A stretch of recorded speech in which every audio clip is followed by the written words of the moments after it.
Go vegan, go vegan, go vegan, go vegan, go vegan, go vegan, go vegan, go vegan. Whoa. Oh god. I don't know what happened, guys. I got confused. I thought we were doing that again.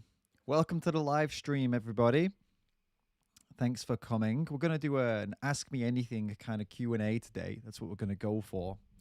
So if you have questions, send me them questions in the chat. If you want to be an amazing person, ask your question via Super Chat or Streamlabs. The Streamlabs donation link is in the pinned comment and also in the description. That's the best place if you want to support the stream. That's the best place to do it. Because if you do it there, it takes a much less of a cut. If you do it through YouTube Super Chat, it takes a bigger cut. All right, so if you want to support the stream and ask some questions, that's the best way to do it, because then you help me out and I'll answer your question 100% guaranteed if you do it that way. If not, I might not be able to get to everybody's in the main chat, right? So guaranteed answer to your question if you do it via the Super Chat or the Streamlabs contribution, Streamlabs donation. Thank you everyone for coming. I see a few questions already. We're gonna kick it off with the first super chatted question. Actually, before I even started, Lenora Barkley did a super chat. Thank you so much, Lenora. That is commitment. I appreciate that. Before we even started the live, you put your question out. So let's take a look at what you've said. You've said first we have to. So this is what someone said to you, right? Okay, so this person has said to you, first we have to understand that as physical beings in this physical experience, there is no death-free option, that animals eat plants and plants eat animals. What has been devastating to the system is monoculture, topsoil's been removed, killing animals are killed, planting and harvesting of crops, many animals are killed, small animals, mice, birds, okay, blah, blah, blah. Got it. Properly pastured animals are much healthier and, okay, about the end of their life, much lives. What is, this is long, this is a lot. Is they're generally killed before they die of old age. This is exactly what happens in nature. Oh my good God. All right, so Lenora, basically going to break down what this person's been saying to you. Guys, if you don't know what I'm talking about, it's there in the chat. Just scroll up and you'll be able to see it from Lenora. There's a few messages there. So his first point, this we have to understand that as physical beings in this physical experience, blah, blah, blah. There's no death-free option. This is something that a lot of people do when they talk about veganism. They go into this world of like, oh, this, I don't know what the word would be. What's the word I'm looking for? The opposite of real. Opposite of real. Like it's a branch of philosophy that is, there's a word for it. One second, I wrote it down the other day. I'm going to look at it now. What did I write down? Hold up, guys. I'm going to pull my notes out from a conversation that I had with Isaac. Ask yourself, actually, about philosophy. He gave me some pointers. Abstract. That's the word I'm looking for. They go to this abstract place, right? Where they are talking about things as, oh, yes, it's a physical experience and it's all abstract. No, it's real life, yeah? Yes, that something has to die for us to live, but we're talking the difference between plants and animals. We're talking about the difference between, you know, non-cognitive, non-emotional, non-feeling living things versus the opposite, living beings that are very similar to us in many ways. So no, there's no death-free option, but then there's no death-free option to walking outside either. Every single step you take kills bacteria. It's a ridiculous rhetoric that this guy's coming out with. He goes on to talk about monoculture, the presence of damaging crop growing that is damaging to the planet, damaging to the wildlife, is not an argument to then go and kill animals. It doesn't make any sense. It's not perfect. The system that we have is not perfect. But let me tell you what doesn't help that. What doesn't help that is contributing to animal agriculture. It's not like, oh, well, crop production is causing some problems and is killing animals because the farmers choose to grow crops in a really bad way. So then I'm going to go pay farmers to kill animals instead, animals that are eating those same fucking crops. Doesn't make any sense. Talking about properly pastured animals. What does properly pastured mean? I guess what he's referring to is those buzzwords: organic, local, small farm, that kind of nonsense. Yeah, even if that were, like, even if we agreed, I don't agree, but even if you give him that, let's pretend that is the best way. That way, look, the animals have a good life, and then they go to a slaughterhouse and have their throat cut. That's the best way of doing it, and that's the way, let's imagine we pretend that this is okay. That cannot provide the amount of animal products that is demanded by the population. It can't. They can't all be small organic local farms. That is why factory farms now exist. Do you understand? So even if I agreed, which I don't agree that it's okay, if I agreed it's okay that if we do it that way, I don't agree. Let me make it very clear. It's still slavery. It's still violence. I don't agree. But even if I did agree, that cannot be scaled up to serve a population that is demanding animal products as much as they are. So no, definitely not. Talking about it happens in nature that they get killed before old age. Yeah, it happens in nature because animals don't have a choice. Other animals kill other animals out of necessity. That doesn't justify you taking an animal's life for pleasure and convenience. And they says, what is it? Soy is terrible for humans as well, but that's not what the marketing tells us, or the fake meat, or blah, blah, blah. Soy is terrible for us. Yeah, substantiate that claim. There's generations and generations of humans that have been eating soy in other countries before it was used for fake meat, and they've been absolutely fine. There's some of the people that live the longest in the world.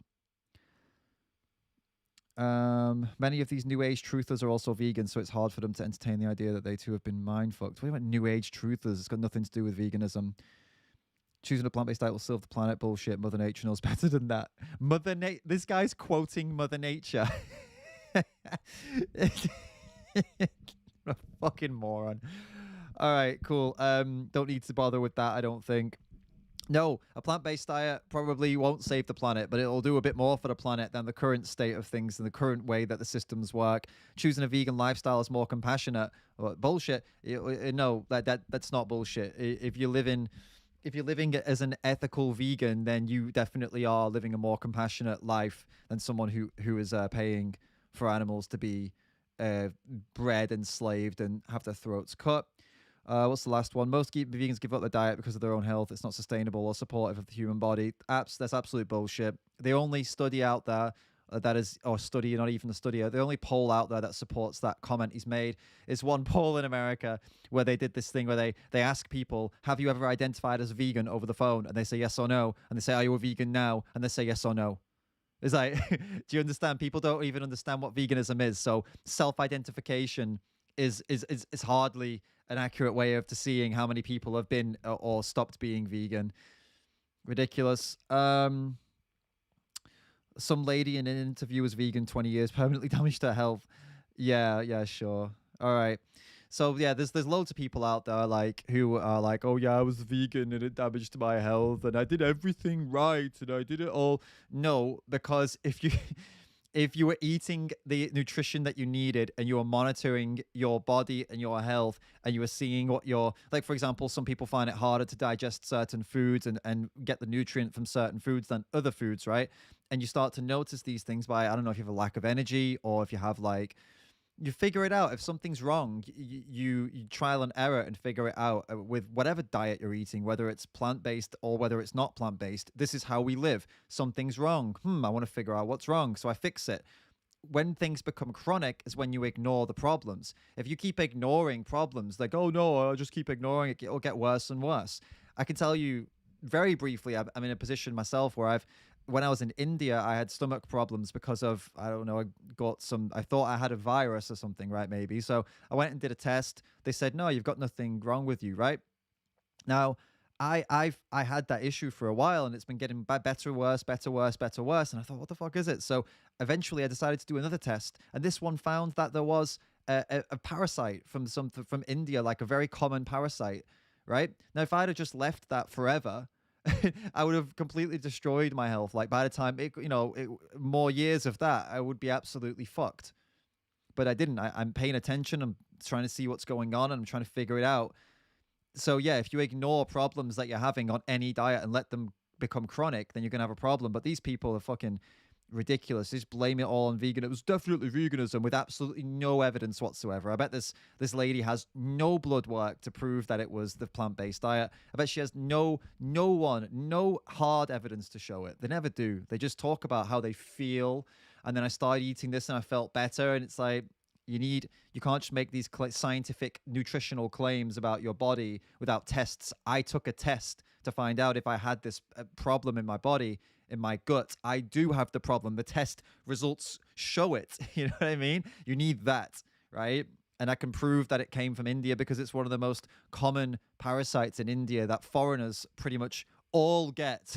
Like, it's so common that when you go to get the test in India, they're like, "Oh, you're testing for this." They automatically know what you're there for. When you've got, like, I've got stomach problems, they'll say, "Oh yeah, you need to test for this," right? This is how common it is, right? Anyway, thank you for that question, Lenora. I hope that answers it for you, and thank you for your super chat as well. I'll go back to the top, guys. There's some questions from before we started the stream. Shantanu was asking, talk about the fake gurus who use pseudoscience to fool people. What are your views on it? Well, I talk about the fake gurus a lot. I talk about Sadhguru. I've talked about Eckhart Tolle.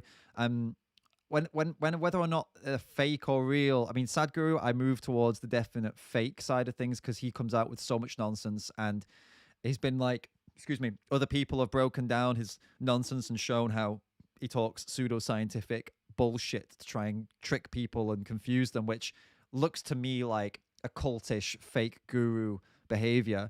Eckhart Tolle is not quite as bad as that. I've not seen him go down that line so far. He doesn't seem like he's trying to confuse people, although he does avoid questions about animal rights and animal products and veganism, and he avoids taking responsibility, which I think is very disappointing, but I don't think it makes him some kind of fraud or fake.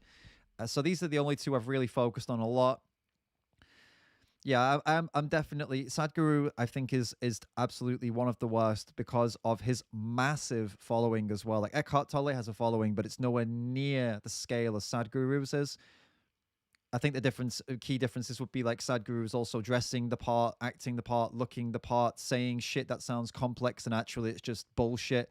Whereas Eckhart doesn't really dress or look the way that like a guru would look by when you imagine guru. So I don't think he gets as much. I don't know. I'm just saying I'm definitely more weighted towards Sadhguru being fraud. Yeah. And I'll do more videos about that as well. Niha, hello. Oh, 1 second before I get to your question. I see someone's actually just made a donation. Thank you so much. I can't say your name because I don't know what that says, but thank you so much. Is it ethical to have an upper threshold on expenditure for an adopted family pet prior to being euthanized? Please know I do believe in euthanasia for humans, even in case of depression and other reasons which usually wouldn't be accepted. Is it ethical to have an upper threshold on expenditure for an adopted family pet prior to being euthanized? So what you're asking me is, how much, what, money? Are you talking money or are you talking, I guess money. So you're saying how much would you have an upper threshold on what you would spend on an animal's vet bills, I suppose, is what you're saying, before euthanizing them?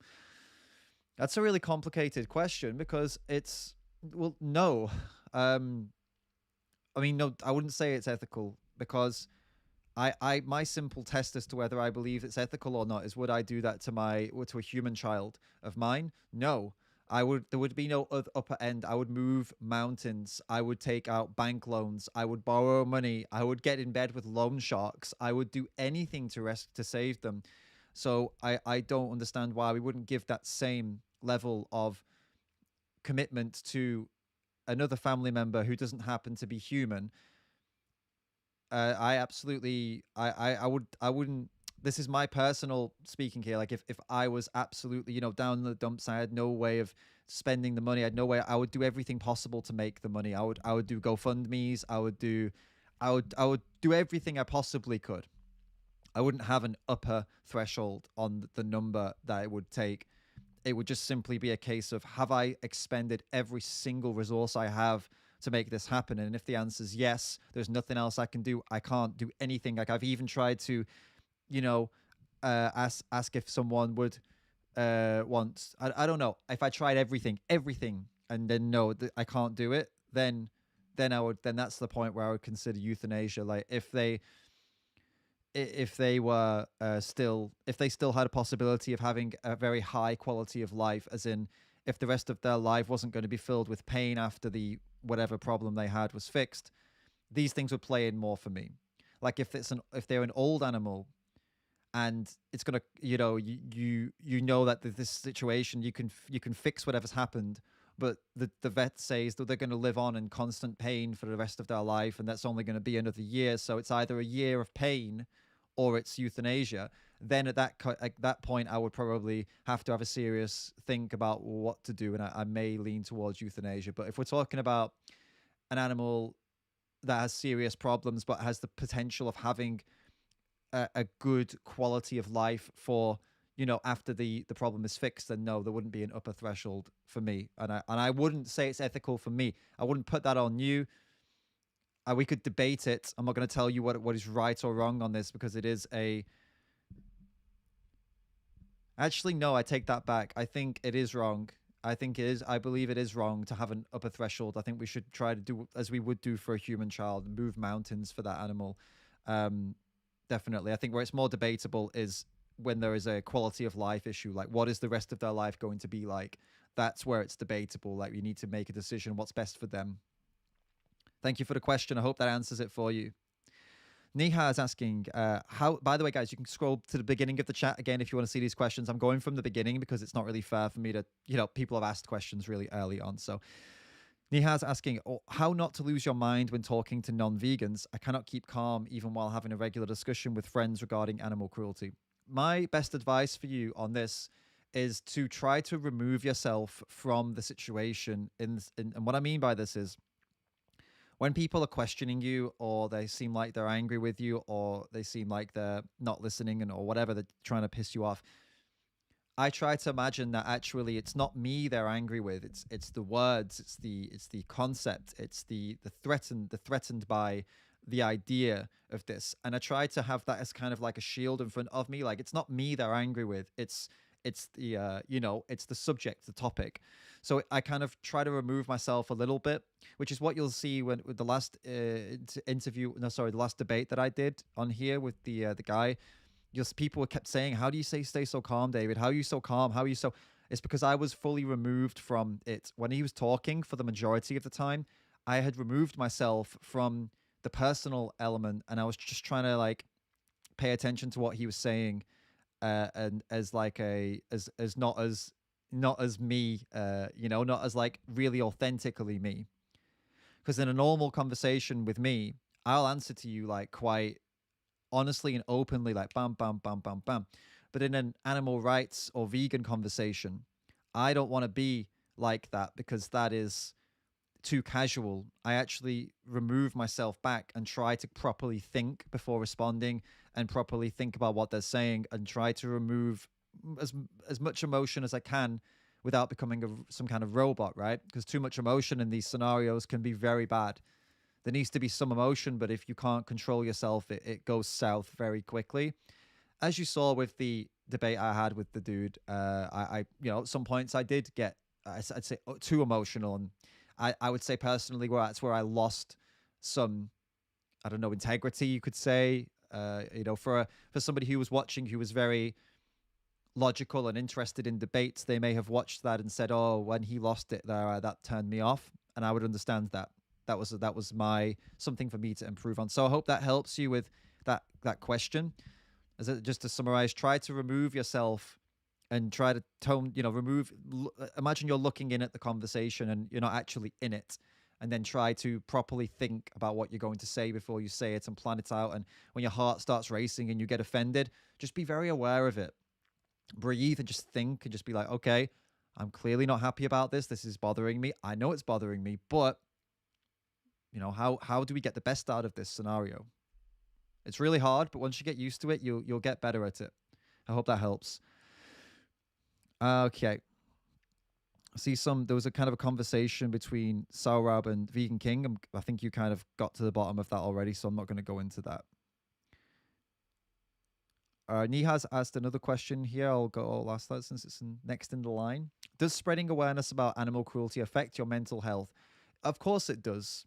When you're dealing with it's horrible shit on a daily basis, of course it can affect your mental health, and it's important. Again, it's important to be aware of it and manage your time and make sure that you're not overdoing it. And when you feel like you're getting pissed off all the time, or you feel that things are just really getting to you a lot, or you're getting very emotional too much, like it's just every time that something happens you're emotional, it's important to notice that and try to take a step back and do something else. Maybe go and play a game. Call of Duty Online is where I go. Call of Duty Mobile, I go there quite a lot, and it's just, do something mindless. TikTok, I love TikTok. I don't have any animal rights stuff on TikTok because all I watch is like cute animal videos or comedy and stuff like that. That's a really good place for me to escape for a little bit and turn off. Watch a movie, series. I watched The Flash. Do you guys know The Flash? I watched The Flash, the series. I just finished watching The Boys, which is another superhero series, which is pretty awesome. So yeah, these are the things I do. I've got a few different things that I go to when it's kind of like, oh, I need to switch off, and these are the things I tend to go to. And I really recommend you have those things, guys. You can't do this 24/7 every minute of every day. You can't do it. Some people claim they can, but their burnout is just coming. It's on its way, and then they're going to suffer. So be aware of it. All right, I'm moving down, guys. Moving down. Okay, what have we got to now? I'm way behind on the chat here. I know that, guys, but I'm just going past Lenora's messages that we did earlier. And Rolando, you're asking me about vegan macrobiotics. I don't know enough about that to give you an answer. I'm sorry. I've not researched that too much at all. Okay.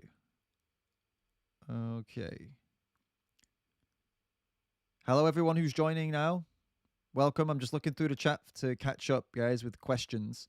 So keep sending questions. I'll get to yours. And if you really, really want me to answer your question right now, you can jump the queue by using the Streamlabs contribution, the Streamlabs donation link, or the super chat. You can jump the queue, but I'm trying to go in the order that you post them right now. But if you don't want to wait, if you just joined and you're like, I want my question answered now, use the Streamlabs, use the super chat.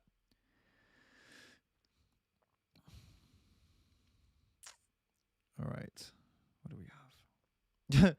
Gurpreet Punch, why you think you know everything? I don't know it. When have I ever said I think I know everything?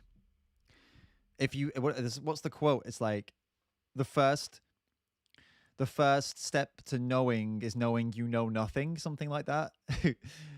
We basically know almost nothing about everything. I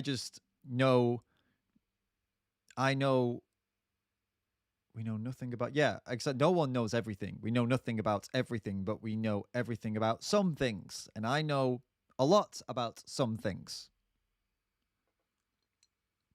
That's it. Vignesh, don't you feel veganism is elite? As in what? As in it's something that only rich people do, like an elite thing? I mean, if that were the case, then all the richest people would be vegan, wouldn't they? But they're not. Look at go to the what are the most expensive restaurants on the planet? Are they vegan restaurants? No, they're non-vegan restaurants. So if it were an elite thing, then all of the elite things in the world would be vegan. But as it stands, the most luxurious, expensive foods, clothing, cars, everything, they're not vegan. So no, it's not an elite thing. If you're asking, can only rich people be vegan? No, of course not. Of course not. The majority of vegans are not rich. The majority of vegans are just average, everyday people in various different parts of the world just getting by. Yeah, maybe some of them have more money than others and some of them have less money than others. Some vegans are homeless.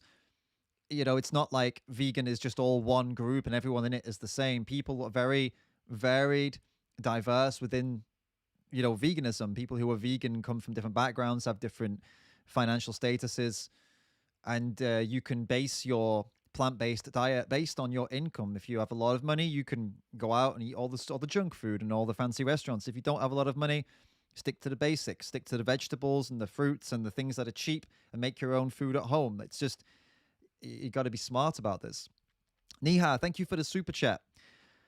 Sorry for too many questions, but do you socialize with non-vegan friends and family? I feel bad when they order meat and dairy. Well, yeah, it's good that you brought this up. So I don't think that personally that vegans should not socialize with non-vegans, because then it's just, I don't know. It's up to you. I don't think there's any should be any some kind of rule. I don't think there should be any kind of rule for that. And it would be stupid for somebody who demands that as a vegan if they think they know what you who you should or shouldn't hang out with. It's your call, all right. It's up to you. However, I do think that eating with people who are eating animal products sends not the best message. I think it sends a message that we're telling them that this is okay. Like, for example, if you sat down next to someone and they started like beating their partner and you sat there and carried on talking as if it wasn't happening, well, you'd be saying that was okay. And now you might say, well, but that's not socially acceptable. Well, in some countries, that is socially acceptable. So if you were in one of those countries and this happened next to you, would you let it happen because it's socially acceptable for them? Or would you say, hey, no, like I'm not comfortable with this. It might be socially acceptable to you, but it isn't to me. This is wrong. And I'm not gonna sit here and let this continue. Right. I would be on that side. I would say, like, I don't care if it's your culture. I don't care if you think this is okay. This is not okay. Stop doing that. Or if you're gonna do that, I'm not gonna be here for it. Like, I don't want to be friends with you. I don't want to be with you when you're being like this. Apply that logic to animal products.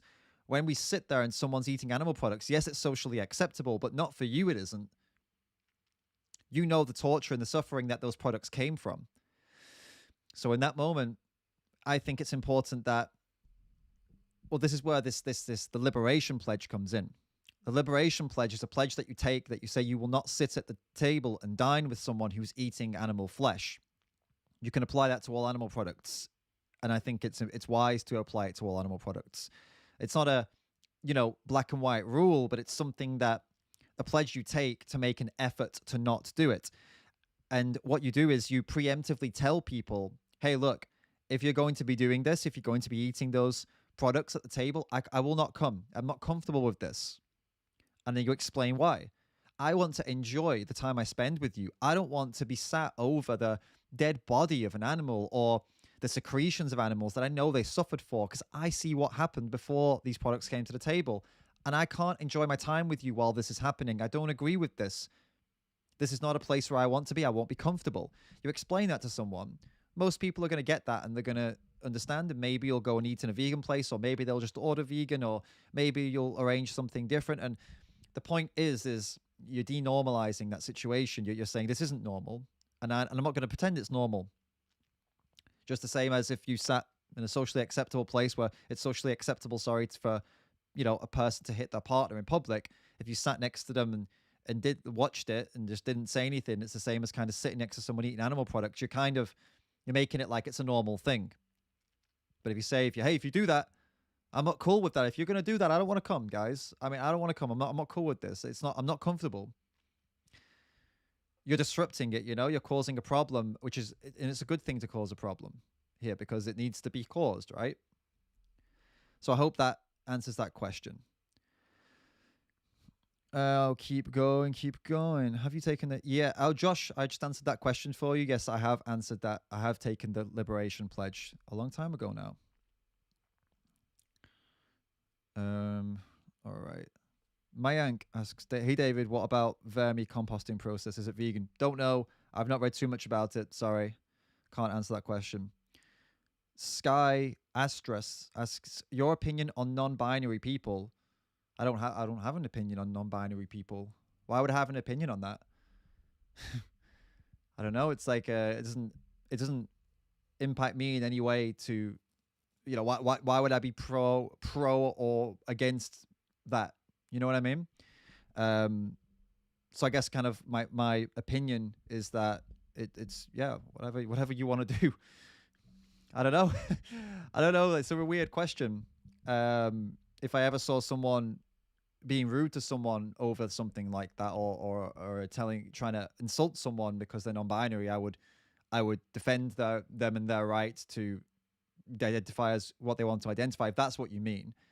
But I wouldn't say I'm necessarily like leading the charge for non-binary, but I'm not against it. It's never really something that's, I've never really, I've never been in a position where I would need to make that kind of like comment on that, I have non-binary friends and it doesn't really come up in conversation apart from the first time. It's like, oh, by the way, I'm non-binary. I prefer if you call me this. Okay, no worries. Yeah. Yeah, so that's pretty much all I've got to say on that. Emilis has donated. Thank you so much.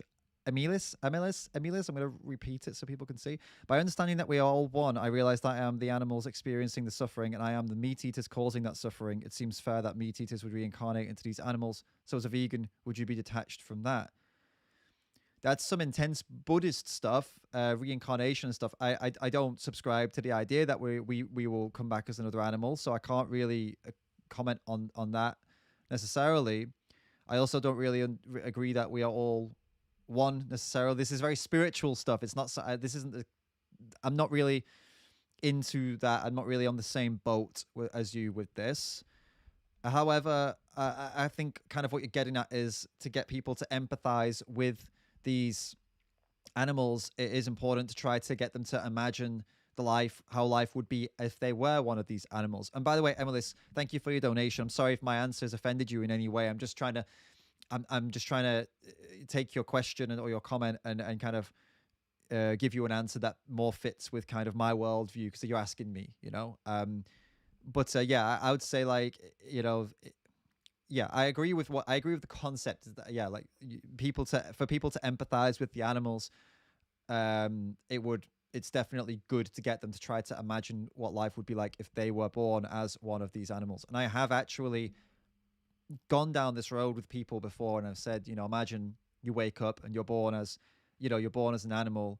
Can you imagine what that life would be like? You know, put yourself in that position, and yeah, people can become very emotional about this because it is, you know, imagine that. It would be terrifying, wouldn't it? Completely helpless and hopeless. So thank you so much again for your donation, and once again, I hope my initial answer didn't offend you in any way. I'm just I'm not the most spiritually minded, even though I have done Vipassana meditation, and I've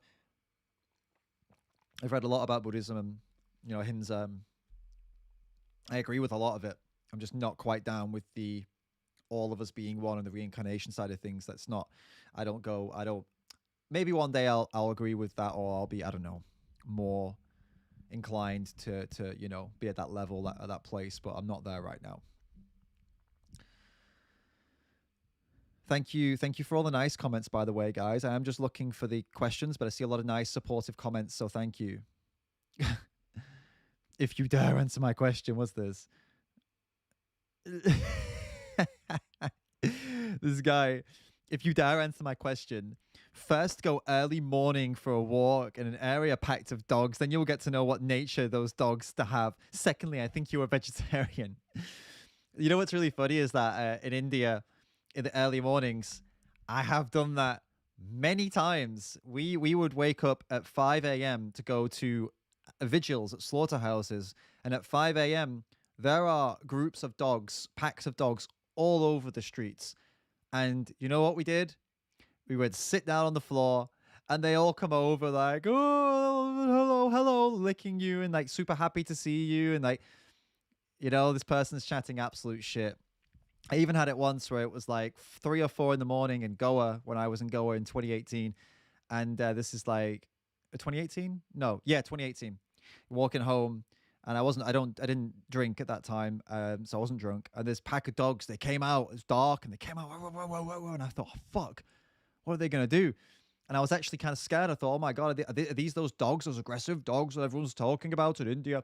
So what I did was I crouched down, and I thought, well, fuck it. I mean, if they're gonna bite me, they're gonna bite me. I can't really do anything. So I crouched down. I was like, hello, are you okay, guys? Chill. They just stopped barking. Couple of them came over, like snuggled up. Super lovely. So yeah, no. I've hung out with gangs of dogs multiple times, and I've seen what is it? What did he say? This guy. True. What nature does dogs have? Yeah, sure.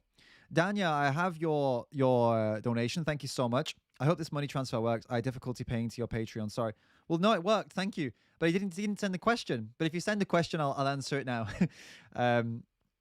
Yeah, I'm still back behind in the chat. But yeah, if you had a question, I'll get to it ASAP. I just need to. In fact, yeah, if you do, Danya, I know if you do have a question, could you send it maybe on. Send it on Instagram. I got my Instagram open because I'm kind of like trying to keep track of where I am in the chat so I don't miss people. And we have another super chat. Thank you. Oh, donation. Thank you. Stories like Animal Farm could possibly be reinterpreted from a vegan perspective. Have you had an experience of reading a book that has never been intended to be a vegan story, but you saw it from a vegan perspective? Interesting. That's a good question. I think, well, I read Sapiens, the book Sapiens, which is an amazing book by Yuval Noah Harari, I think how you pronounce his name. Everybody should read that book. And I thought, oh my God, this is an amazing book. Like, I'm reading it from a vegan perspective, and I don't think it is a vegan perspective. And I was convinced for some reason this guy wasn't a vegan. And I was like, this is a great book to recommend to non-vegans because it's not really written by a vegan and it's got this vegan vibes to it. But actually, it turns out he is a vegan. So I was reading it like, oh, I'm reading this from a vegan perspective, but he's not vegan. Fucking dude is vegan, so that's cool. Sapiens is a fantastic book for that reason. Amazing book, amazing book. Takes you through like a history of humanity and the things we've done and how we fucked up the world and how we fucked up the animals. And it's kind of depressing at times, but it's also it's very good. It'll wake you the fuck up. I can tell you that. And other books that I've written, I've never written a book that I've read in a vegan perspective. I mean, I don't know. I wouldn't say so. I've read. Yeah, I guess I've read Eckhart Tolle books, and like he definitely didn't write them in a vegan perspective, but you can read them in a vegan perspective. But then the problem is when he's actually asked about veganism, he chats a load of shit and actually goes against what he says in his books, which is really disappointing. So I suppose, yeah, that's what I would answer to that. Thank you so much for the donation. Thank you. Sorry for the burp. All right, let's keep going. Nirmal, what about the lab meat tissue culture meat in Singapore? What about it? That they've made it? I mean, yeah, lab meat is a complex issue. A lot of vegans won't eat it because it came from a cell of an animal. But it's not really important as to whether vegans eat it or not because vegans are a minority. We are not causing, and we're not paying for meat, so we're not the problem. The problem is the majority of people who are still contributing to animal agriculture. And if the majority of people would buy lab meat and not buy animal flesh meat, then that is a good thing. So I would say overall, lab meat is a good thing. Yeah. Vegan games. How many of these ex-vegans drank their own piss? Seems like a lot of them. I'd say quite a significant. I'd say probably about 82% of ex-vegans drank their own piss. Yep. I'd say so. Thank you, Danya. Question: have you heard of the Brokpa tribe? And two, have you been to Malaysia? No, and no. No, I haven't. I've not heard of that tribe, and I've not been to Malaysia. Yeah. I'm trying to think of giving you like you made a big donation. I want to give you a better answer, but I'd love to go to Malaysia, and I will research the Brokpa tribe right now actually for you to see what that is. I mean, not see what that is, see who that is. Oh, they're a vegan tribe, are they? Are they? I saw it said vegan. Vegan came up straight after it. 1 second. Are they vegan? Oh, shit. Yeah, vegans for 2,200 years, apparently. Hey, guys, let me share this with you. Let's have a look, shall we? So this is the Ladakhi tribe. Oh, it says they're no longer vegan, though, now. Wait, what? I'm like, what is this? Let's have a look. What's going on? Oh, that's useful. Hold up. Oh, come on, guys. Fucking thousands of years of... Oh. Lost to climate change. What? What happened? So they were thousands of years practicing veganism. It came to an end due to climate change. Well, could they not grow food or something? That's fucked up, huh? Let me just try and find the point where they've... Like, okay, see it. Climate change. Okay, but what exactly happened? Global warming, right? Okay. The rise in temperatures has provided them with the ability to diversify cultivations. But then what happened? But their life has been challenging. What exactly has gone on? I don't get it. I'm trying to get to the point. They're consuming meat and eggs and meat and milk are on the menu now. But why? I don't understand what happened. Look, guys, I'll read more into that, but that's just really sad that they were like a vegan tribe for thousands of years, and now the climate change, so they had to for survival, they had to stop doing it. That's fucked up, you know? That's really fucked up. It's like backwards, isn't it? Yeah. That's really sad. Well, I hope that situation can change, and I'll look more into that. I can't comment on it right now, but I'll definitely look more into that. Thank you for putting that on my radar. I'll check it out a little bit more, look more into it. We got a question from De La Torre. Oh no, it just jumped to the bottom of the questions. I'm gonna have to go all the way back up now and find. All right, where has it gone? Where'd you go? Where'd you go? Shit. Hold up, I know where you are.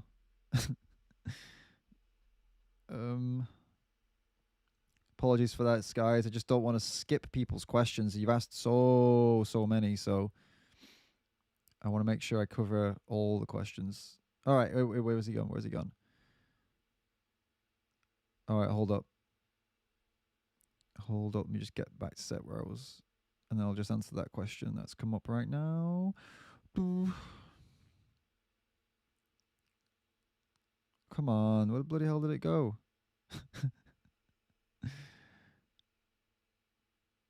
All right, I think I'm back up. Oh, maybe. All right, guys, I'm oh. All right, I'm gonna answer the question that just came up here, and I'm gonna try and find those questions again. All right, why is nobody from the vegan community talking about the injustice happening in Palestine right now? Palestinian families are being forced out of their homes so that Israeli settlers can move in. This is ethnic cleansing supported by the USA through tax dollars. Why is nobody from the vegan community talking about it? Why? I mean, I don't know enough about this to make a comment on it, on the specific situation, but I would ask, why do you expect somebody from the vegan community to talk about this? You know, people have different interests and different understandings and different things that they are passionate about. So, you know, if you were to put this, and firstly, thank you for the donation, but I want to be honest with you. If you were to put this kind of question to, would you put this question to like a feminist or to a BLM campaigner, or people don't all fall into one category, right? You could ask the same question: why are vegans not talking about vegans not talking about Biden's government dropping bombs on different countries right now, which they are doing, by the way, drone strikes and stuff. Why are vegans not talking about that? Why are vegans not talking about conflicts in other countries? Why are vegans not talking about the HIV/AIDS crisis, which is continuing in some countries in Africa?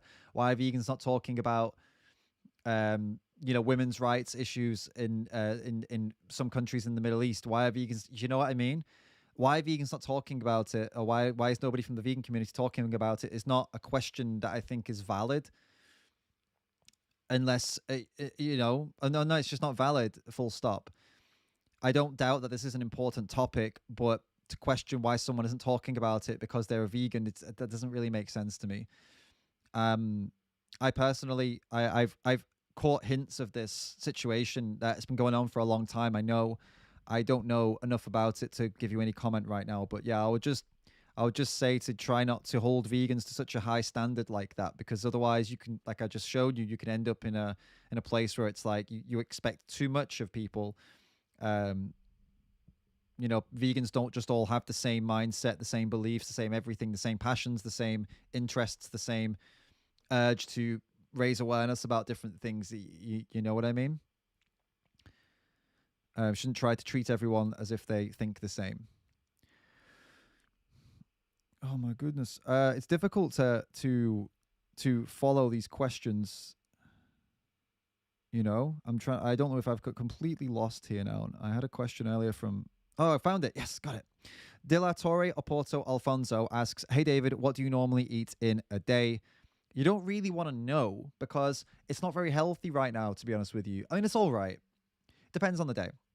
Normally in the mornings we have a smoothie, which would be like oats and vegetables and fruits and seeds and nuts and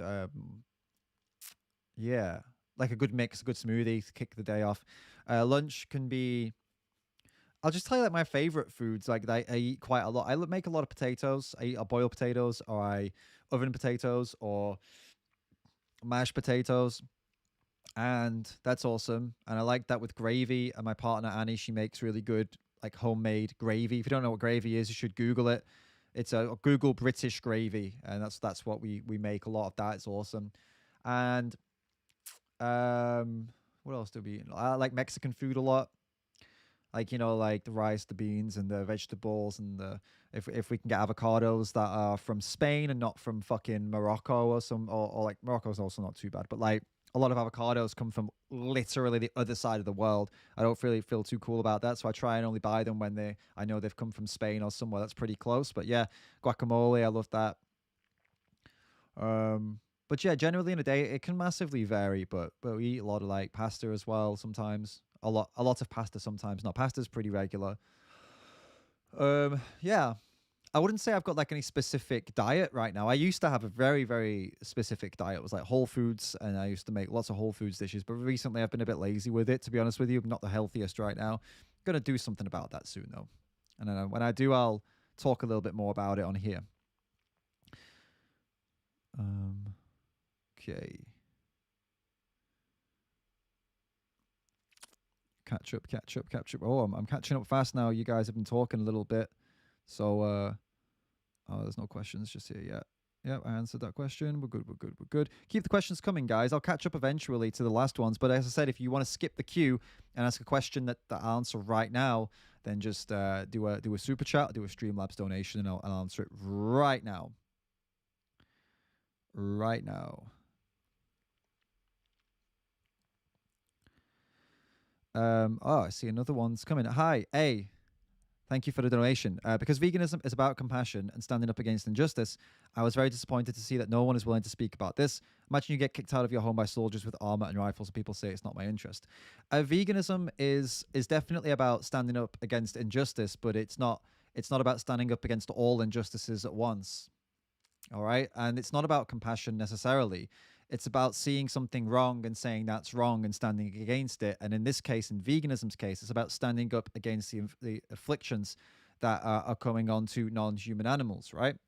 If you were to try to argue that veganism is actually inclusive of all injustices to all animals, including humans, you're going to end up with in my opinion, a very ineffective movement of people who actually are trying to solve every problem at the same time.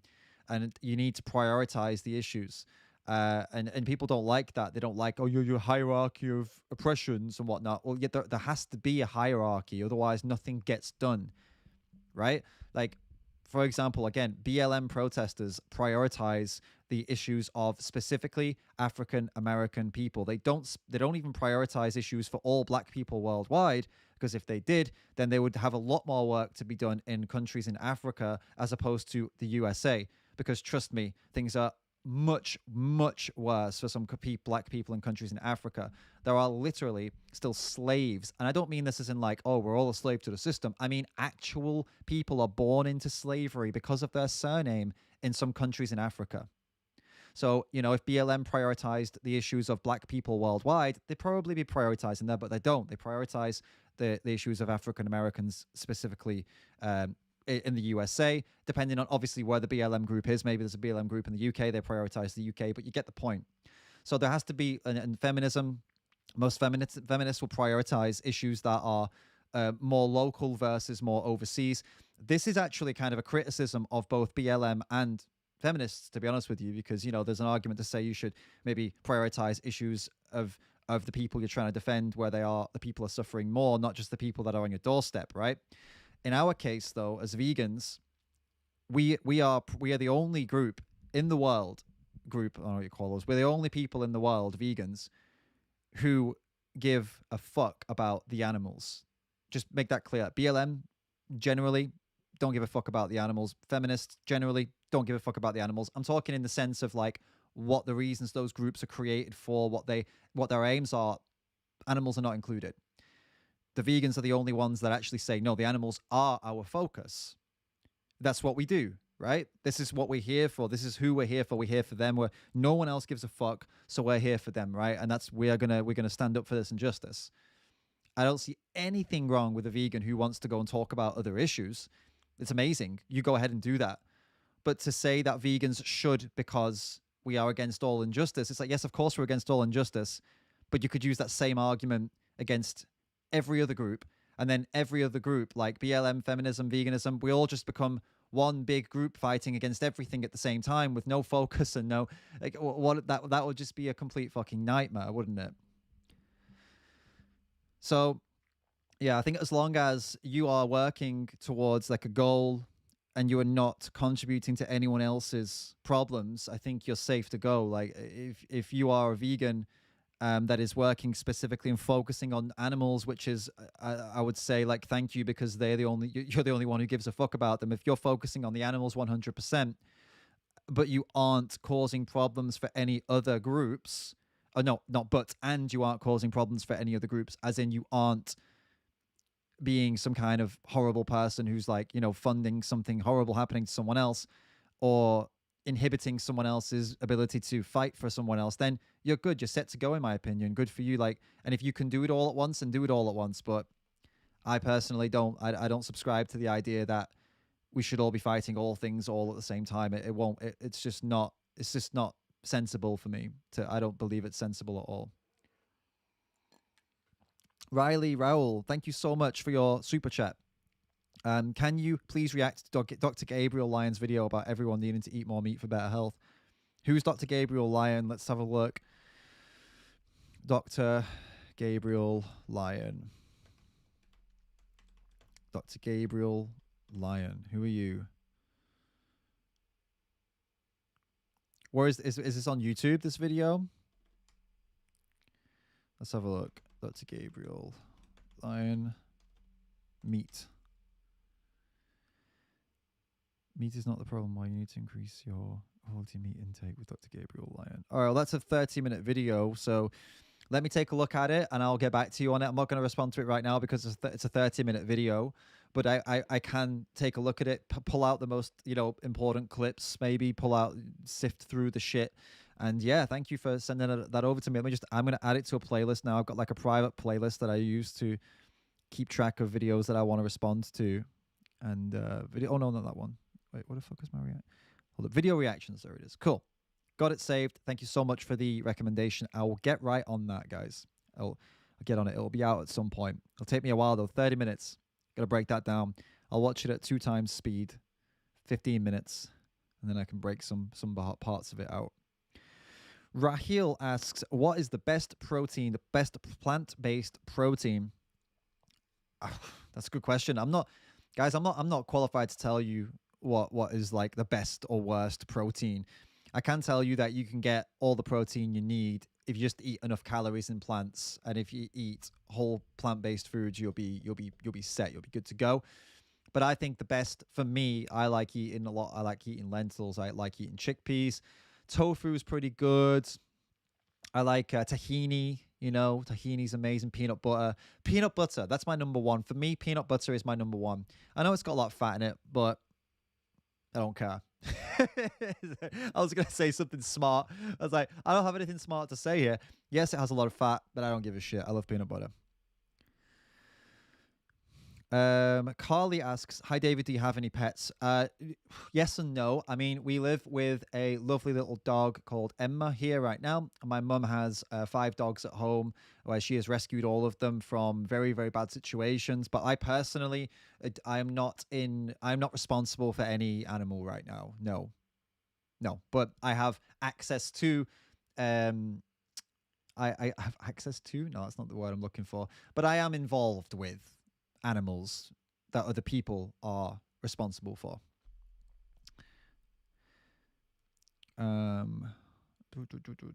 Do plants possess mind? If not, then how are they responding so intelligently to their environment? It's a good question. Do plants possess a mind? And if they don't possess a mind, then how do they respond so intelligently to their environment? Well, could ask the same question about this, couldn't we? Does my phone have a mind? No. Then how does it know when I've gone flat to up? How could it do that if it doesn't have a mind? Right? What about like when I talk into it, how does it know to make my voice louder or quieter depending on how loud I'm speaking? Like, that's crazy. How could it do that? How could it respond so intelligently to its environment? When it overheats, it tells me a warning saying this phone is too hot to be used right now. Put it away. How could it do that if it doesn't have a mind? How can it respond to its environment? I'm kind of being sarcastic, but I'm just making a point. It responds to stimuli because of the way it was programmed, right? It has programming that makes it respond to stimuli. Plants have evolved the same way. They respond to chemical stimuli that makes them react and respond to the things around them. Things happen. in the environment changes, and they respond to stimuli. But it doesn't mean they have a mind. It doesn't mean they have a brain. It doesn't mean they feel pain. It doesn't mean they have consciousness. Just the same as this doesn't have any of those things, right? And this laptop and this microphone, and they're all responding to stimuli. I'm not saying they're the same, but I'm saying that plants are very, very simple organisms that do kind of operate in a similar way to, it's like they're like biological computers, basically, right? They respond to stimuli, they move, but they don't think. They don't have consciousness. They don't have self-awareness. They don't have sentience. Daniel's watching The Flash now. Awesome. Love that. Raheel, how long will it take for everyone to go vegan according to you? I reckon it'll be another maybe 100 or 200 years. But don't let that put you off. Like, I know that might be like, what the fuck, really, David? Look, I'm not an optimist. I'm a realist. I think it's going to take a very long time before veganism is accepted as the norm. But then that doesn't put me off my work, because I know that my work and your work, it's building a foundation for those people, the next generations that are going to fight, and they'll build a foundation for the next generations. And each time it's going to go bump, bump, bump, bump along the way. So our work right now is very important, but I don't believe we'll see a vegan world in our lifetime. But that's not negative. I'm optimistic in the sense that one day we will have it, but I'm realistic in the sense that I don't think I'm going to see it in my lifetime.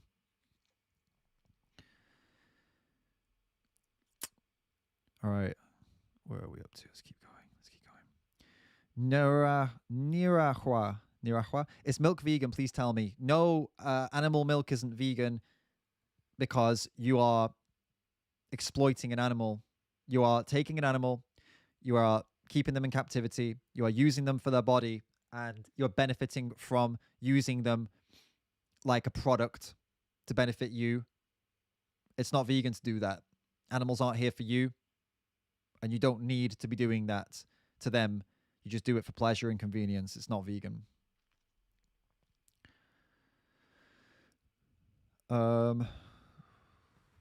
Dave Rams, do you like foxes or dogs more? Foxes, I would say I really have I feel like foxes are, they really, my nose is itching me. It does that when I talk too much. Foxes, I find them to be very, very interesting. I love dogs, but I find foxes to be more interesting. I think they're more, yeah. I mean, it's because I don't see them very often. I think they're awesome. I think both dogs and foxes are awesome, though. All right. I'm still going, guys. I'm still going. What, Danisha, what are your views on flying? My dad isn't vegan, and he counter argues all my points, saying that vegans who fly consciously kill birds for unnecessary travel to go on a holiday. When you get on a plane and you pay for a plane ticket, you're not paying for that captain to kill birds. That captain is not aiming to kill birds. If birds are killed in that flight, well, actually, it's not even a guarantee that birds will be killed in that flight. But if birds are killed in that flight, it was no one's intention to kill birds, right? This is like, for example, the argument he's making here is kind of like when you say to somebody, hey, can you build me a house? You're not paying for a human to be killed. But in the building of that house, chances are pretty high that someone could get killed or at least really badly injured. But then you are not responsible for that because you bought a house, are you? Versus when you go to a supermarket and pay for animal products, you are literally paying for abuse, death, and violence. Now, like, as I've said before multiple times, the world isn't perfect. There are many imperfect things that we either have to do or that we want to do that could potentially cause harm. Whether you choose to do or not do those things is your call, but it's not fair to say that going on a plane might cause some harm to a bird, so therefore I should just eat meat because, it's the same thing. It's fucking stupid is what it is. It's moronic, and I'm sorry your dad's being an idiot. Don't say that to him, but you could probably say what I've said. It's a ridiculous thing to compare those things, and he's doing it simply because, well, it's been a bit of a meat flake, to be honest with you. It's just like a knee-jerk reaction because his integrity is being questioned, his empathy is being questioned, so he gets upset, like a lot of men especially do. Happy Cats asks, if this question has been asked many times before, feel free to ignore, but what is your vegan story? How did you become vegan and an activist? It's okay, I can give you a quick snapshot. So I have a video on this, by the way, on my channel as well. And yeah, so how did I become what's my vegan story? Vegan and an activist. I was born and raised vegetarian. I'm gonna burp 1 second. I was born and raised vegetarian, and from a young age, I was taught that animals aren't here for us to, we shouldn't kill them, we shouldn't hurt them, we shouldn't hurt. They're not. They don't deserve it. They're living, breathing beings. They don't deserve to be hurt by humans. So I had a good intro to kind of life like this. A lot of people don't get that, When I was young, like a teenager, about like maybe like 18, 19, I had a kind of like a realization that after some stomach problems, I started to realize that eating cheese and dairy was causing stomach problems. And I started to realize, wait a minute, that why was I even eating cow's milk anyway, drinking cow's milk and cheese and eggs? And I just had this weird kind of wake up call where I was like, fuck, all this stuff is horrible. Like, why am I even, this is weird. It's so strange. Why are we even doing this? I didn't even know that there was cruelty involved at this point. I just thought it was pretty fucked up. So I became a vegan because I was like, right, this stuff is weird. And I don't want to eat these things anymore. I don't want to pay for these things anymore. I was already vegetarian, but I was also not wearing leather. So I wasn't buying animal tested products. So it was only really the dairy products and the eggs that were the things for me that I was still consuming, and I just stopped them. And then I learned about the ethical side of things a lot later. Actually, it was about 8 years of living that way, and then finally I learned about the dairy industry and the egg industry, and I was like, oh fuck, this is actually, there's a real ethical reason to be living this way. And then that's when I made the connection and started to become an activist. And it was around maybe like 2017, 2018, where I really started to like step out and start to speak out a lot more. Yeah. And now it's been about 11 years in total, maybe 11 or 12 years that I've been vegan, and about only like 3 years that I've been doing activism. Thank you for another donation. And it says, I'm not saying, from A, thank you.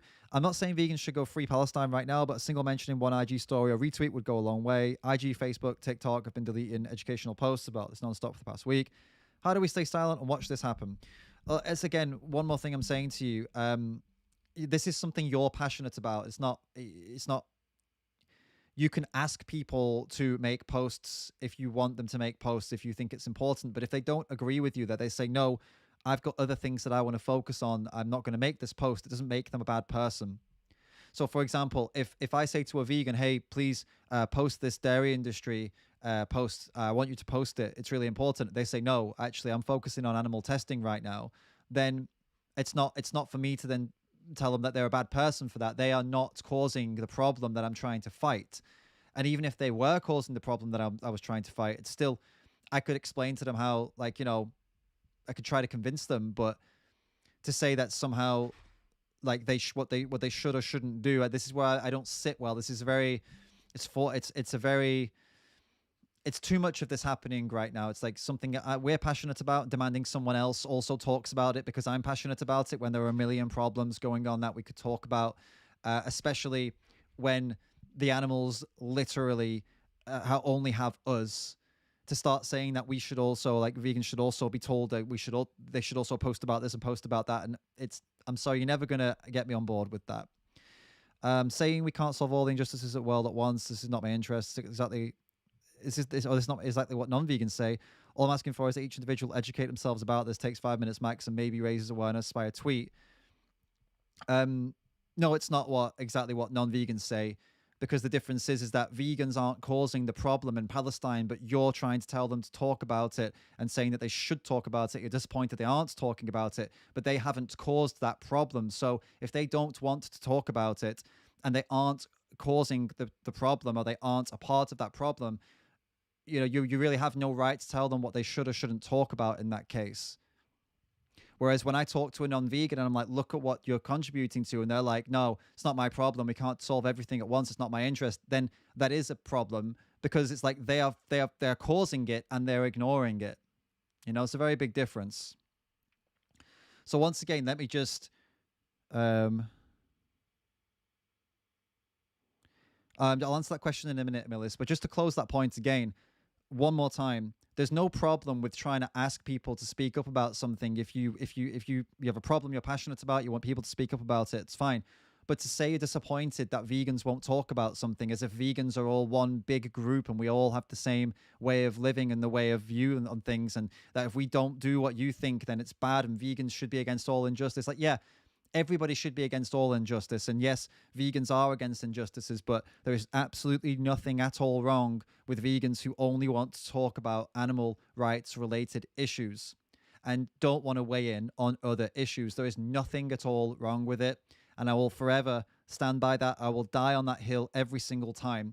However, do have awesome respect. And I think people who do choose to talk about a lot of different issues are great. Yeah, go for it if that's what you want to do. But if you want to focus on the animals, there's nothing wrong with it. And you should never feel guilted or shamed into changing that if it's not what you want to do.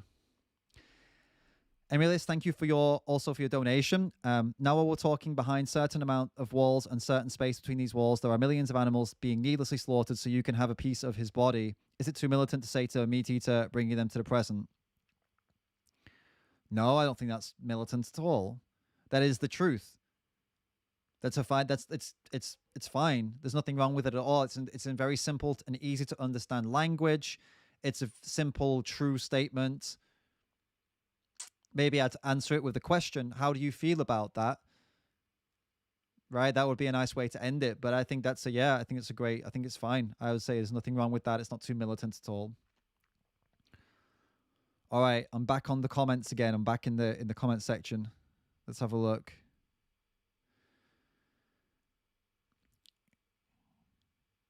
David Howdy says, David, I've been vegan for almost 2 years now and I'm still broke. What do you think? I don't get it. Did you think veganism was going to make you rich? I don't get the question. I'm sorry. All right.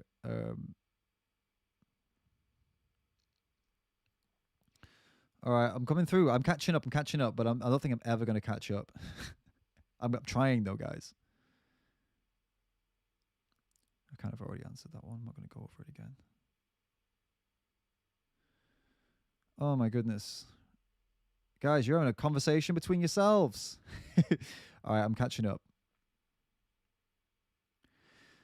Vibe Lover says, David, how long will you be vegan? Until the day I die. I'll be vegan until the day I die. You think it's not something you pick up and drop off. You are and you are and you are, and that's it. If you are, then you aren't, then you never were. Shashwat is asking, are naturally born grass being fed to livestock instead of edible crops to raise meat and animal products? Are naturally born grass being fed to livestock? Okay, is grass being fed to livestock instead of edible crops to raise meat and animal products? No, on the majority, on the mass scale, no. On the majority, no. The majority of the animals being bred into existence right now, they're being fed, or at least they're being what they call finished with grain, which is a significant amount, like it's over 50% of the grain grown today is going towards that. So yes, for part of their life, they'll be eating some grass, but then it's supplemented with grain because grass doesn't get them to grow as quickly as they need them to grow so they can get the maximum profit, cost profit out of the animals, right? They need them to grow as quickly as possible, as big as possible, so that they can get as much money as quickly as possible, get it cycled and get another animal and then keep on going like that. So kind of yes and no, like yes, animals are fed grass, but no, that is not instead of edible crops. They are fed grass and they are fed edible crops as well. Okay, catching up. Let's keep going. Oh wow, I must be way behind. Do you have problems to take Trinita? Do you have problems to take non-vegan seriously? Not just friends and family, even artists and celebrities. To not take them seriously. Yeah, definitely, it can be because like you hear someone say something that's really smart, you're like, oh, that's really smart. But then like if you hear them say something really stupid about animal rights, and you're like, fuck. Like I can't. Like Sam Harris is a great example. He's quite a famous like academic or whatever you want to call him. Like. And he says a lot of amazing stuff. It's really helped me get my head around some things. Very intelligent man, but when it comes to veganism and animal rights, he fucking loses it completely. It's very hard to take him seriously. You kind of have to like look at people in two lenses. Like look at them once as like a, can they be useful and helpful on this topic, and then like kind of have the animal rights aside from it sometimes, because otherwise you can't take them seriously because like someone like Sam Harris says a lot of really interesting stuff. It's really cool and like very interesting, very good, very makes a lot of sense, and he's got a lot of great insights. But then, yeah, like I said, if you keep reminding yourself of how stupid he was when he talked about animal rights, then you'll end up not being able to take the good messages he has. So yeah, it can be difficult. Kind of like that with Sadhguru. Like every now and then he says something good that's like, hey, that's actually I agree with that, but it's like the 9 other things he said out of 10 are just complete fucking nonsense. So it's, don't let the nonsense make it so that when they do say something good that you can take it seriously. It's not like it's not completely black and white. Yes, Sadhguru is pro animal abuse, fucking mostly scam artist, pseudoscience, nonsense talking faker. But even a broken clock is right twice a day. So sometimes he says something that's like, that was pretty cool. I like that. Yeah. Doesn't take away from the fact that the rest of the things he says are absolute bullshit, though, So, yeah, hope that answers that question for you. Thank you, everybody. Lots of nice comments. Thank you. Someone says, Sadhguru is your father. No, he isn't. Which is my favorite food? Mexican food. I think we went through that, or Tex-Mex. I love Tex-Mex.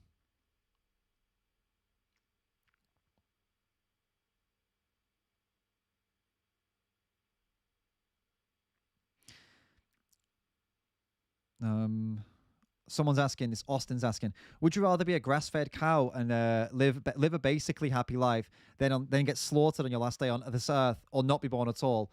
Not be born at all. So wait, be born as a into captivity as a slave, basically, where someone has a plan to sell your body off to people for profit when you're at the right size, or not be born. I think I'd choose not be fucking born. Yeah, thank you for the question, but I think I'd definitely choose to not be born. As a fucking domesticated animal, not even a wild animal, domesticated animal, some man-made creation. Yeah, I'd choose not to be that for sure. All right, let's keep going. Let's see, keep going. Oh, I've almost caught up. Oh, I have caught up, maybe. Oh, I might have missed a few questions. I'm gonna scroll back up. It just jumped to the newest ones. You guys are like debating each other in the comments here. Oh fuck. Oh, what was that? Oh yeah. Okay, I remember that. All right. Keep the questions coming, guys. Keep the questions coming. And remember, you can skip the queue by doing a super chat or a Streamlabs donation, and I'll answer your question like right now, like instantly. But as it happens right now, I'm just trying to like look and make sure I didn't miss anyone's questions.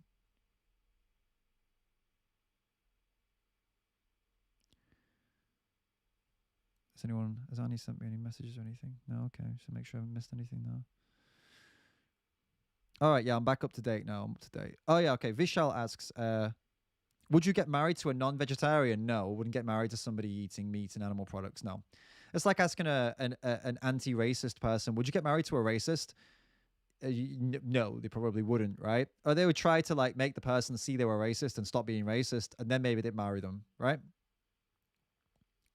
So yeah, my answer's the same.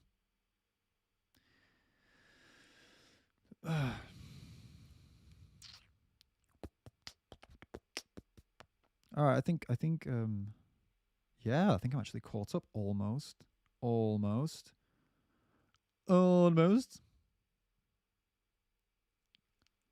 Hey, you guys are. Do I believe in karma? Not really. No. I mean, I kind of believe in like the idea that I like the idea that you get what's coming to you, but like not in the spiritual sense. I think that if you go through life being a piece of shit, then the chances are you're going to have people being a piece of shit back to you simply because, logic, right? Like if you are treating people badly all the time, then people are going to treat you badly all the time.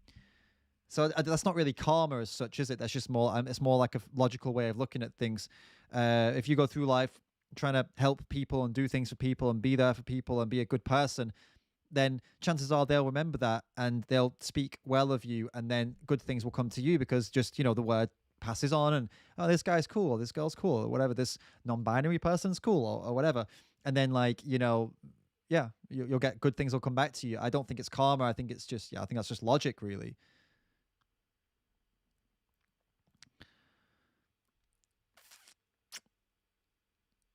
Right. I'm going slow. Just going slow. Have I missed? I'm looking for question marks, guys. So if you haven't put a question mark in your question, I'm probably going to not see it because I'm just trying to scroll through, and see what see what I'm missing. Should someone's asking, Ema asking, Ema Yao, should I stop drinking coconut water since in India and many other parts monkeys are exploited to break coconuts from heights? Well, there are some companies that are making coconut water where they confirm that they are not using monkey labor. So no, you don't have to you still don't have to stop drinking coconut water. Another solution to that, well, no, yeah, that's pretty much the only solution, really. Find out if the company that you're buying the coconut water from has made a commitment to say they will not buy it. Well, they will not use monkey labor to get the coconuts. I don't drink coconut water, so I mean, I don't like coconuts, so I'm pretty sorted. I mean, I think just to be err on the side of caution, if you're not sure, just don't fucking buy it. Don't drink it. Are you really that into coconut water? It's not. I mean, it's not that important, is it? You know, is it? I don't think so.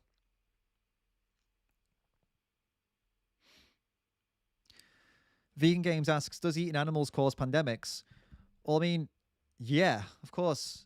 I mean, how somebody could think that, oh, let's take all these animals, right, and let's pile them together in a fucking room where they have to live and breathe their own shit and piss.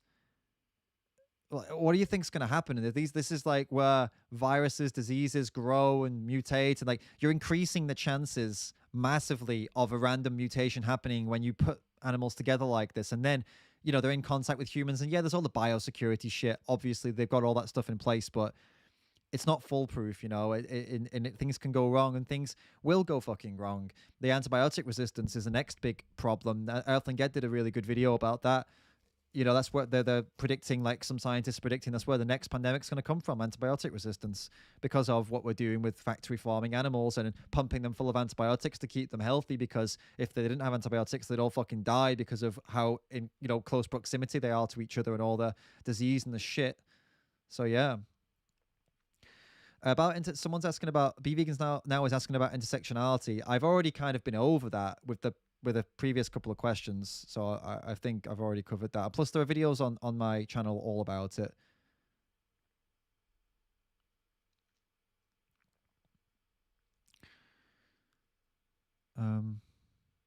Okay, got what he had. Two Wheel Mowgli asks, how should I explain religious vegetarians that eggs are vegetarian and that a human cannot?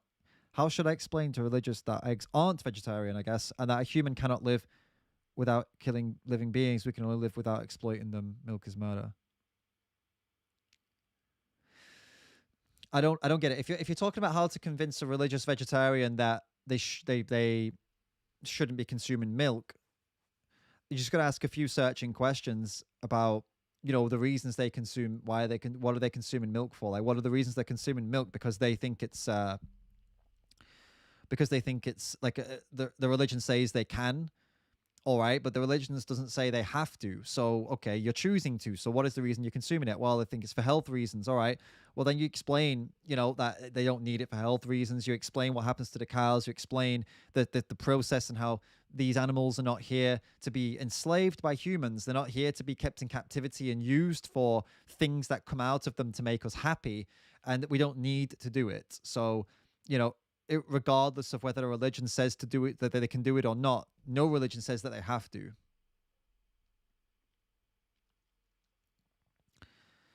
Hi, David. Can vegans eat California almonds? I don't know why specifically vegans wouldn't be eating California almonds, to be honest with you. I guess you're going to talk about there's some things to do with the bees and pollination or the water usage. It's another one of those gray area questions that non-vegans like to bring up when they realize that they are paying for like horrific animal abuse and they want to find something to try and get the vegans with. I don't eat California almonds personally. I know the almonds that I don't know where the almonds we get. We don't come from California though. But yeah, no, I'm not I've not gotten into that quite yet. Maybe I don't know. I thought about doing a video on it, but I was just kind of like, it is just one of those gray area things that people bring up to try and screw on vegans. But yeah, I'll think about that. Maybe do a video on the topic at some point. Dan, I'm way behind, aren't I? Sorry to keep saying this. Have you ever watched The Vegan Atheist? A British Army vegan asks me that. I haven't. I don't believe I have.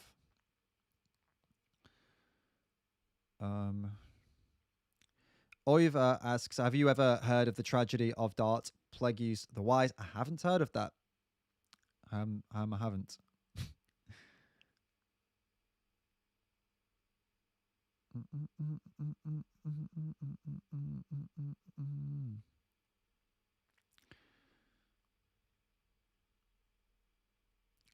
We've already had the plants question. I'm not going to answer that again. Abdul asks, what if hypothetically all vegans do direct activism now? Can we expect it in the Western world, at least in our lifetime, that everyone would? I still say no. Even if every vegan did direct activism now, I think if every vegan did, like, I don't know what you mean by direct activism, but if you meant like direct action activism, I don't think that would bring about a fast change at this point. I think it would actually it could potentially even push us back if everyone just started doing that, you know? I think we are a minority group, like a very, very big minority group. I think there's a lot of work to be done before we go into like mass direct action like that. You know, imagine like, you know, every vegan doing that. I don't know. Big question. A lot to talk about. Why does this sound weird all of a sudden? Is it my headphones? Is it my voice? Hello? It sounds okay now. All right, yeah. That's a big question. I think there's a lot to get into with that. We could do a whole live stream on tactics and strategy, which I would probably do at some point. Yeah. Oh.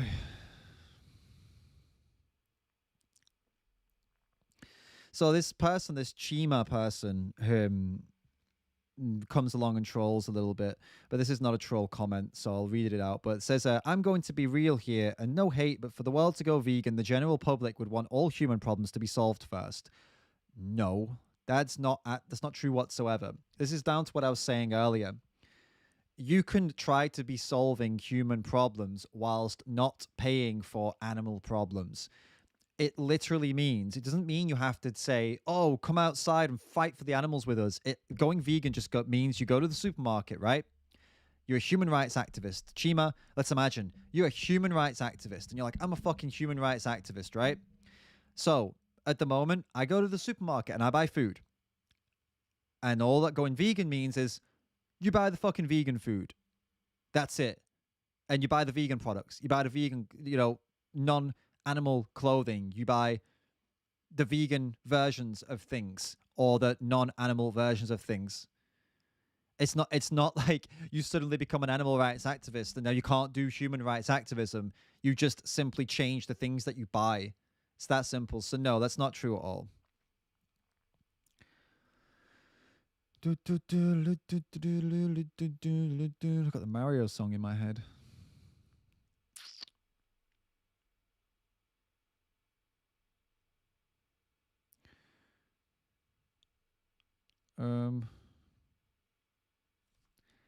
Okay, Slightly Crazy Vegan sent me another John Veganist post. We may get to that at some point.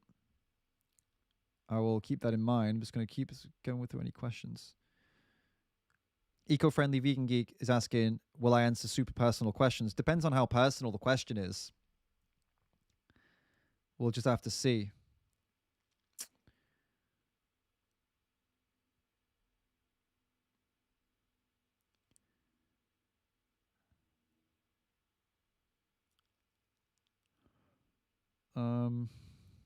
Vegan teachers here. What's up?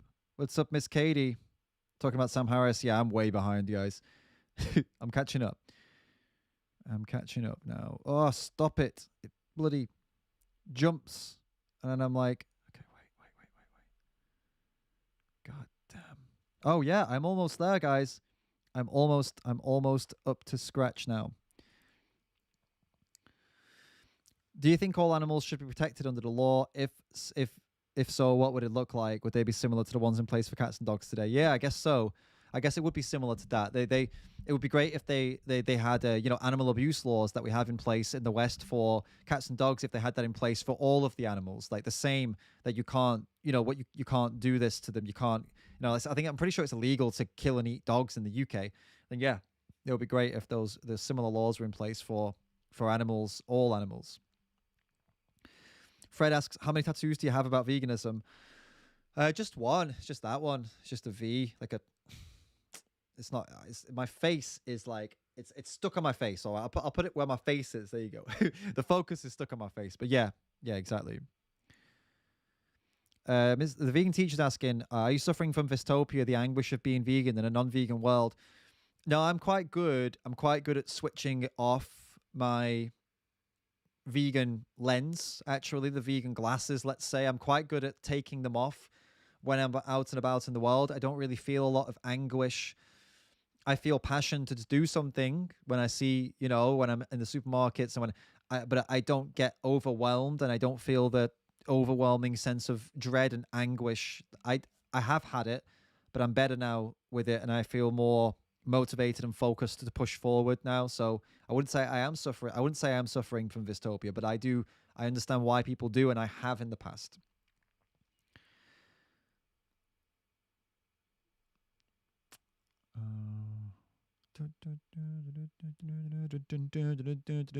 We're almost caught up. I'm coming, guys. I'm almost at the end of your questions. Remember, if you want to skip the queue and get a question in that I'll answer instantly, super chat or Streamlabs donation, please.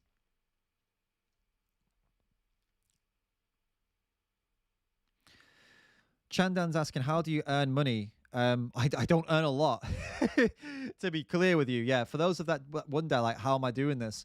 Well, I earn money from Patreon, which is where you guys are supporting my work, contributing because you like the videos, you want to see me do it. That's great. Thank you so much, everybody that does that. Patreon team, big up. You're awesome. So that's one way. YouTube monetization. So YouTube sells ad space on my videos. So yeah, get some little bit there.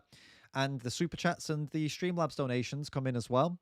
T-shirts sales, like the one I'm wearing right now, Anti-Meat Flake Social Club. Guys, if you're an Anti-Meat Flake, you got to buy one of these T-shirts. As simple as that. Hey, check out the back. I didn't actually show you the back yet. Let's actually, do you know what? Let me just find.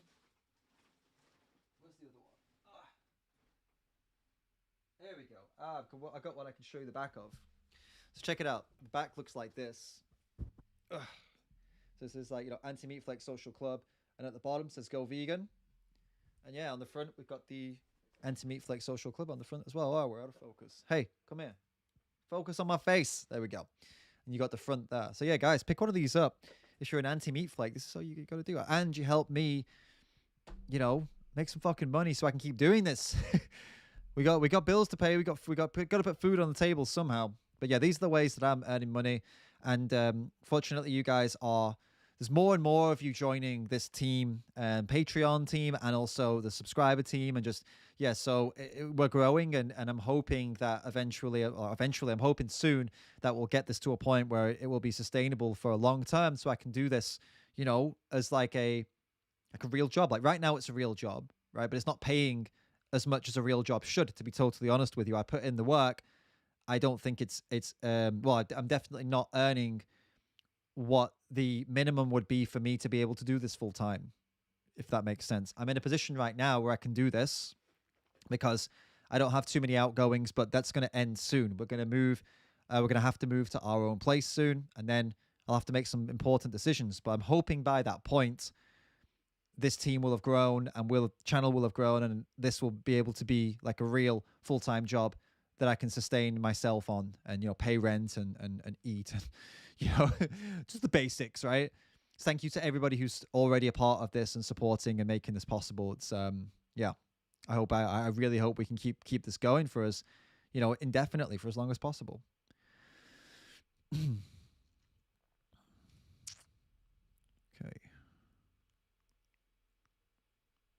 Questions. Thanks, Vegan Teacher, pumping out loads of these. What supplements do you take each day? We take just one supplement that has everything in it, like a vegan supplement that has all the all the supplements, all the things. It has things that even that we probably don't need as well. But it just covers the bases. Like it has the B12, has the D3, has the iodine, the ones that are like probably the most important, and it has like some other ones that are also like good to have. Very cheap as well.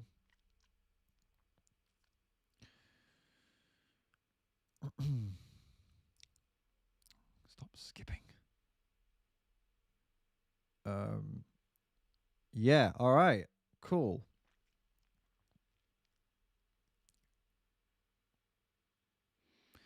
I see you guys debating there. Sharon, hi. What are your views on culling? Do you think it's an excuse to hunt? Yes, of course it's an excuse to hunt. It's I see slightly crazy vegan. I'll get to your donation in a minute. But yeah, thank you by the way. But Sharon, just to answer your question, sorry, I got distracted. Too many things happening at the same time. It's an excuse to hunt. Of course it is. It's like humans create a problem, i.e., there is an overpopulation of an animal. Why? Because humans killed the other animals that killed those animals. And then humans say, well, we need to cull these animals now. It's like, no, there's got to be, we can't just solve violence with more violence. It's like, yes, our violence and the way we live caused this problem. So what do? Let's do more violence then. Yeah, come on. You got to find a better way to solve these problems. More fucking violence and killing is not the answer. Slightly Crazy Vegan, thank you so much for your donation. It's so disheartening to listen to meat eaters talk about how those two YouTubers euthanized their dog and how angry they are about it. They are acting the same as us vegans, but it's totally acceptable for them to be angry and push their views. Yeah, it's bullshit, isn't it? They're like, for those of you that don't know, this YouTube couple, very famous, like lifestyle vlogging, whatever, they killed their fucking dog. Like, they had a dog for 10 years that they had bought or adopted, whatever. Like, I don't know. Maybe they bought them. I don't know. That's fucked up if they did. But anyway, they had this dog 10 years, 10 fucking years, and they had a baby. And then they bloody, the dog bit the baby, right? And that's bad. That's really bad, right? And instead of looking for something to like spending a long time figuring out what to do, maybe put the dog in a room, have them live in the room, or fence them off, or put them outside in a kennel. Look, doing anything at this point would have been better than what they did. What they did was killed the dog. They fucking took the dog to the vet and had the vet kill him. And then they called it euthanization. It is not euthanization. They killed the dog. And then the public is coming out, non-vegan public, like, they murdered their dog. They murdered their dog. These pieces of shit. It's like, we say this shit all the fucking time. We say, like, you're murdering animals. And then they're like, no, it's not the same. And then someone kills their dog and they're like, it's murder. That's what Slightly Crazy Vegan's talking about. There's fucking hypocrisy in people. When it's an animal that they care about, all of a sudden it's murder. But if they don't care about the animal, and then we do, then, you can't call it murder. I'm going to release that video that I made a video about it in one of the private streams that we do, like, subscribers only streams. I'm going to take a clip of it and post it, I think, soon. Definitely. Danya's asking, David, do you deliver your merchandise to Malaysia? I'm not. Let me just double check if that's even possible. Hold up. Oh god, my nose itches when I talk too much. It's so weird. Like, it happens. It's like the vibrations, maybe. Let me just double check. I'm gonna double check for you right now and just see, like, is it possible for me to deliver that? Because it's a country that I've never tried to deliver to before. So, come on. Okay, countries. All right, sweet. Let's have a look. Do we deliver to Malaysia? I'm afraid not. I'm sorry, not right now. Malaysia's not a possibility. The thing is, the company that I work with in delivering, they've got a few limitations right now because of the whole pandemic. So there's a few countries they're not able to get to, like India is also one of them. India's not on, we're not able to deliver to India for the same reason I just mentioned, because the pandemic has made it very, very difficult. But it should be resolved, like, hopefully soon these things will get better and the deliveries will be able to open up again to some other countries that are, because they're going from the UK, so it's a real, it's a while, right? It's quite a distance. I'm sorry about that, but I mean, look, I'll look into another provider maybe that could work just in Asia that would be able to deliver to all of Asia. That could be a good idea. I'll look into that. All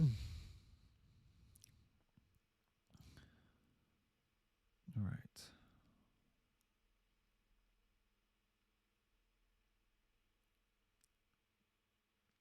Mm-hmm. Mm-hmm. Mm-hmm. Mm-hmm. Patreon massive. What's up, Mehmet? Yep. Love the Patreon team, guys. So people are asking me to talk about Sadhguru. I already spoke about Sadhguru earlier on. I'm sorry, I'm not going to talk about him again. He's had enough of my time today.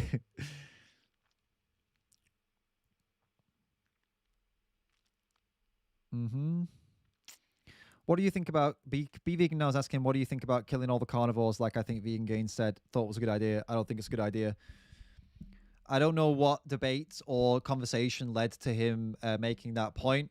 I couldn't possibly comment on his opinion without knowing how he reached that opinion. I would say on the surface of things, I don't the idea of killing off all carnivores doesn't sit well with me. Um, on a one basis because I don't believe in killing other animals. On the second base because doing so would certainly cause a massive amount of issues with the other animals that would have been killed by those animals. There would be issues of overpopulation, there would be issues of disease that could potentially put those animals through far more suffering than if we had not killed off all the carnivores, if that makes sense.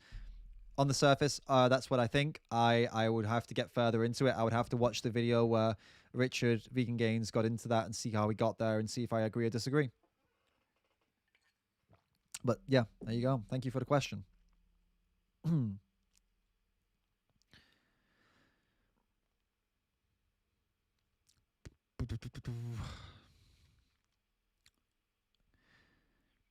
Fab Site Smart says, "Hi, I'm a high school student. I want to become an entrepreneur. What should be my path?"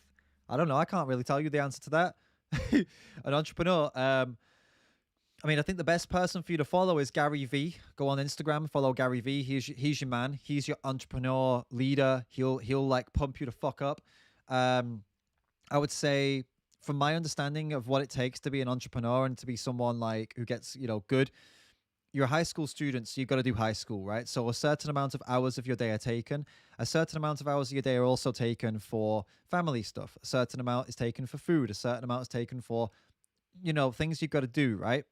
So calculate how much time of the day is not free and sleep. Calculate how much, all of that is, 8 hours sleep, however many hours in uni and all in high school, and calculate it, and then calculate how much you have free. And in those hours you have free, you will probably have around maybe between 1 and 3 hours every day that is open for you to do something in. In those 1 or 3 hours, you should be laser fucking focused on exactly what you want to do with your life. You want to be an entrepreneur? Spend those 1 to 3 hours watching videos and getting inspired by other entrepreneurs. You have a specific focus. Spend those 1 to 3 hours learning your market, learning your business, learning what you want to focus on. And this counts for you guys out there who are vegans and want to do more activism. You have time free every day, and it's really just important about how you use it, right? I know we sometimes feel like we don't have time, but when you break it all down and calculate it, you do. You do. It might only be 30 minutes for you that you have actual free time to do this, but 30 minutes a day, like if you increase your knowledge or increase your output of like activism like by 1% every day, just from 30 minutes, you increase your effectiveness by 1% a day because of that 30 minutes you spend every day on researching or learning or posting or editing or whatever it is. Before you know it, you'll be fucking awesome. You'll be like an expert level at whatever it is you're trying to figure out.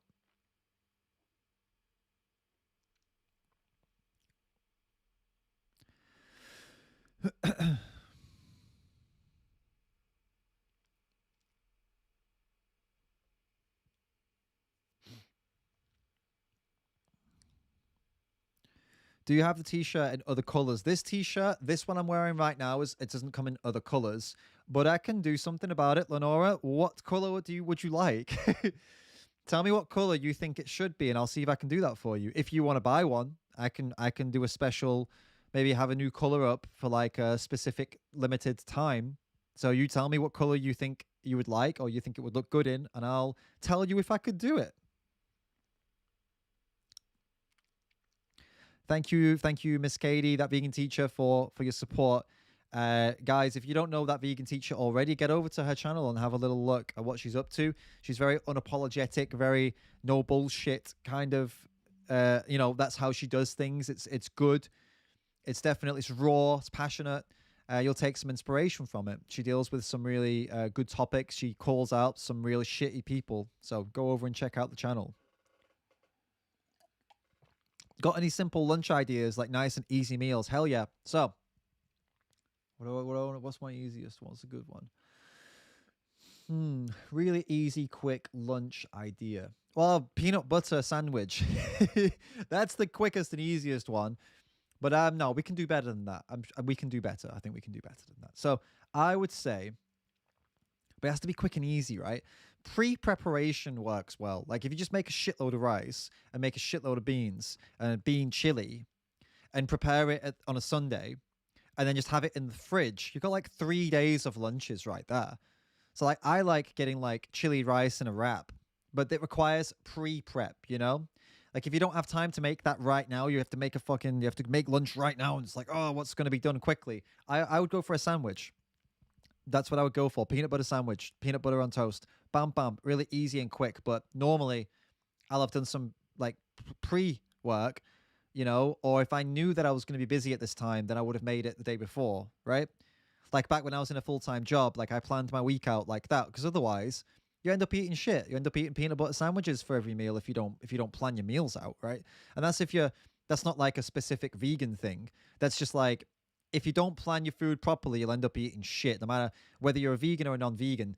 The reason that we're vegan is for ethics, obviously, but I'm talking about purely on like the convenience side of things, like eating like a peanut butter sandwich versus eating like some kind of nice bowl of something really good. It's not dependent on how much time you have in that exact moment. It's dependent on how prepared you are in general. You need to do more prep if you want to have nice lunches and nice meals through the week if you're busy. It's kind of what I'm trying to say. Hope that made sense.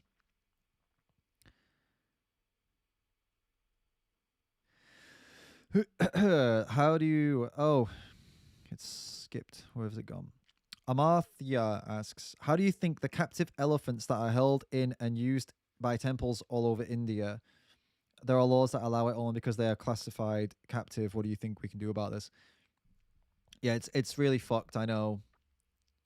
But I think with the elephants in India, I really don't know. You can protest. You can protest the government. You can try and get the government to, you know, you could always try and push better welfare laws, which makes it more expensive and more difficult for them to do this, which would make a lot of them stop doing it.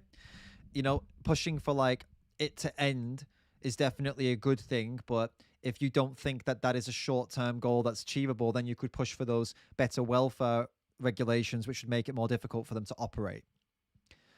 But it takes protest and it takes a focused effort, and it's tough. Yeah, it would be tough, I'd recommend connecting with other vegans in your city and across India to see what, out of focus. What the fuck? How long has it been out of focus for? Fucking stupid thing. I don't know why it does that. Yeah, but I would recommend connecting with other vegans in India and other activists and seeing what you can get together and if you can get a campaign together, that makes sense.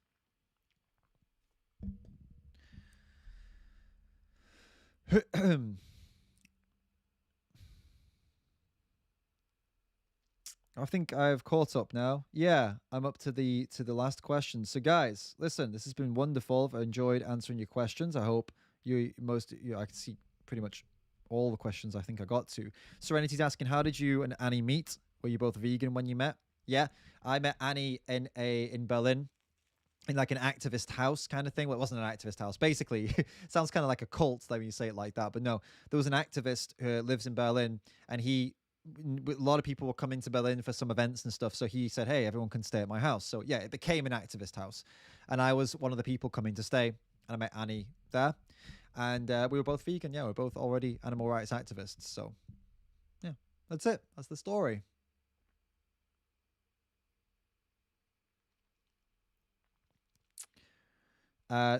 Someone's asking, Santa's asking, how did I become vegan? I already answered that question, so I'm sorry, I'm not going to answer it again. You can go back through, don't want to be rude, but I just don't want to be repeating myself if people have been watching the whole time, that's all.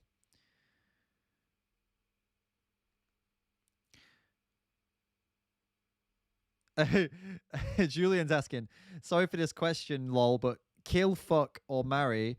Pick between Sverige, Frank Tofano, and Piers Morgan. That is funny. All right, so kill, fuck, or marry.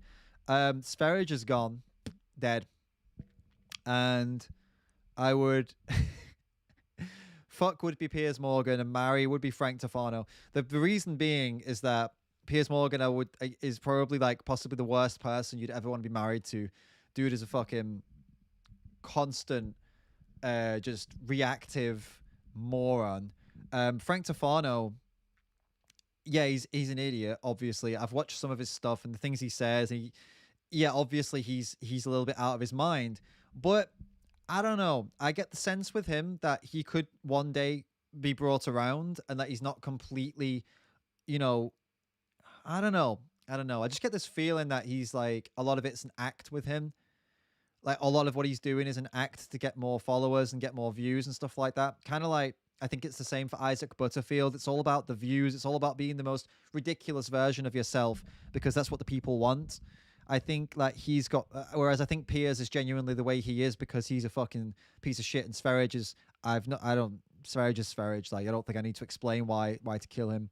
But I have some kind of idea that I don't know what it is, like a vibe for Frank Tofano that he would actually, one day be reasonable, or that he actually is reasonable, but he just does all this stupid shit and says all this stupid shit for the camera.